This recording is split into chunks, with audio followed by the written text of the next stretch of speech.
প্রধানমন্ত্রী তারেক রহমান বলেছেন, গণতান্ত্রিক মূল্যবোধ, জনগণের অধিকার ও সমতা প্রতিষ্ঠাই ছিল ২১-এর মূল চেতনা। এ চেতনাকে ধারণ করে দীর্ঘ লড়াই সংগ্রাম পার হয়ে দেশে আজ গণতন্ত্র পুনঃপ্রতিষ্ঠিত হয়েছে। গণতন্ত্রের এই অগ্রযাত্রাকে সুসংহত করতে বর্তমান সরকার প্রতিশ্রুতিবদ্ধ।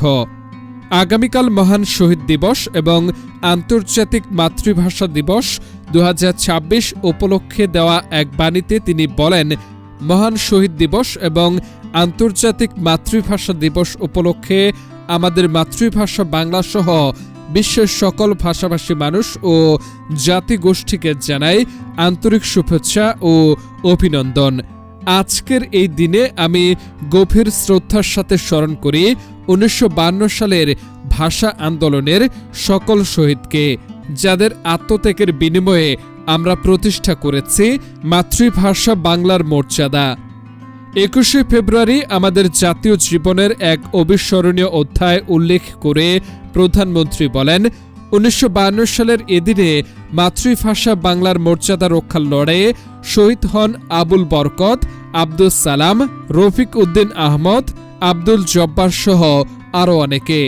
তাদের আত্মদানের মধ্য দিয়ে রচিত হয় শত বছরের শাসন ও শোষণে জর্জরিত তৎকালীন পূর্ব বাংলার মুক্তির প্রথম সোপান। মাতৃভাষার মর্যাদা রক্ষার এই আন্দোলন শুধু ভাষার অধিকার প্রতিষ্ঠাই করেনি, বরং বাঙালির স্বাধিকার, গণতন্ত্র ও সাংস্কৃতিক চেতনার ভিত্তিকে করেছে আরও মজবুত ও সুদৃঢ়। ২১-এর এই রক্তাক্ত পথ ধরেই মহান মুক্তিযুদ্ধের মধ্য দিয়ে আমরা অর্জন করেছি বাংলাদেশের স্বাধীনতা।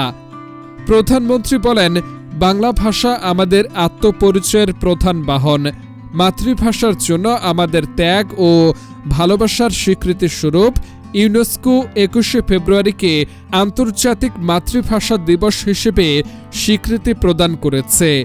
২১শে চেতনা আজ বিশ্বজুড়ে সকল ভাষার মর্যাদা রক্ষা ও সুরক্ষার আন্দোলনের রূপ নিয়েছে।